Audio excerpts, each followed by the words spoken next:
আসসালামু আলাইকুম। আশা করি সবাই ভালো আছেন। আলহামদুলিল্লাহ আমিও ভালো আছি। তো দেখেন বরাবরের মতো একটা ডাটাই মোটরের ভিডিও নিয়ে আসলাম। তো ডাটাই মোটরটার যে সমস্যা দেখেন, আসলে এই মোটরটা আমি খুলছি এক গ্রাহকের কাছ থেকে। গ্রাহক আমারে বলছে যে ভাই দেখেন এটার কি কি সমস্যা আছে। তারপর আমি বললাম যে ঠিক আছে, আপনাকে আমি দেখে জানাচ্ছি কি কি সমস্যা আছে। তা আমি যেভাবে কাজ করি, আমি কোনো কাজ করলে আগে কন্ট্রোলারটা খুলি, খোলার পরে কি কি সমস্যা আছে সেটা দেখি। তো একই ক্ষেত্রে মোটরটাও আমি খুললাম, খুলে দেখলাম কি কি সমস্যা আছে। আপনারা দেখতেই পারতেছেন এখানে এই ম্যাগনেটটা পুরোপুরি খারাপ। এই ম্যাগনেটটা এখানে একটা দুইটা তিনটা জোড়া দেওয়া হয়েছে। এখন আমি যদি খুলতে যাই, এটা কিন্তু সব ভেঙে গুঁড়া হয়ে যাবে। এটা কিন্তু একবারে গুঁড়া হয়ে যাবে। এই দুইটা আমি রাখবো না, এগুলো ফেলে দিব। বাকি চারটা ম্যাগনেট কিন্তু ভালো আছে, 1 2 3 4 চারটা ম্যাগনেট ভালো আছে। এখানে মোট 4টা ম্যাগনেট খারাপ। এই তিনটা নাই, তিনটা কোথায় গেছে আমি জানি না, আমি পাই নাই, খোলার পরে পাইনি। আগেও দেখছি যে তিনটা এখানে নাই। তো যাই হোক, এটা এখন ওনাকে রিপোর্ট দিব, ওনার সাথে দেখবো আসলে হয় কি না। তো যাই হোক দেখেন, তারপর মোটরটার দিকে আসেন। এই মোটরটা যে কোন ভাই কাজ করছে আমার জানা নাই, টেকনিশিয়াল ভাই যে কাজ করছে।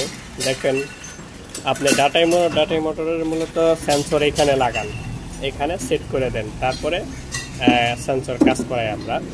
কিন্তু এই ভাই আবার কি করছে দেখেন, এই ভাই একবারে মনে করেন যে আল্লাহর নামলে একবারে ভিতরে লাগাই দিছে, একবারে ভিতরে লাগাই দিছে।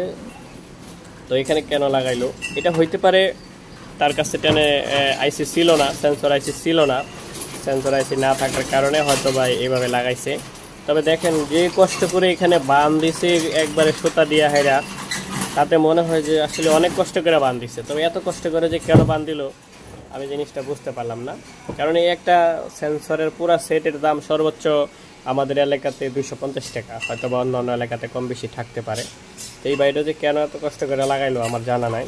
তো যাই হোক, লাগাইছে, এটা তার ব্যক্তিগত ব্যাপার। আর মনে হইতেছে মোটরটা তৈরি করা, তবে মোটরটা তৈরি করা হইলেও মোটরটা কিন্তু কোনো সমস্যা নাই, সম্পূর্ণ ভালো আছে, কয়েল একবার ওকে আছে, ফ্রেশ আছে। তো সেক্ষেত্রে মোটরের কিন্তু কোনো সমস্যা নাই। তো এখন আমি যেটা করব, আমি ওনাকে রিপোর্ট দিব, যার জিনিস তাকে রিপোর্ট দিব। সে যদি বলে যে কাজ করেন, তার সাথে চুক্তি করব। আমি সমস্ত কাজ করার আগে কিন্তু চুক্তি করে কাজ করি। আপনারাও যে কোনো কাজ করার আগে চুক্তি করে কাজ করবেন, তাহলে কিন্তু খুব সুবিধা হবে, কোনো গণ্ডগোল হবে না। তা আমি এইভাবে কাজ করি, আপনাদের সাথে আমি এটা শেয়ার করলাম। যদি আপনাদের মনে হয় এটা আসলে ভালো লাগছে, জি ভাই, যদি এটা মনে হয় যে ভালো লাগছে, তাহলে অবশ্যই ভিডিওটা লাইক করবেন, সাবস্ক্রাইব করবেন। তাহলে আসলে আমার নতুন নতুন ভিডিও দেওয়ার জন্য উৎসাহ জাগবে, ভালো লাগবে।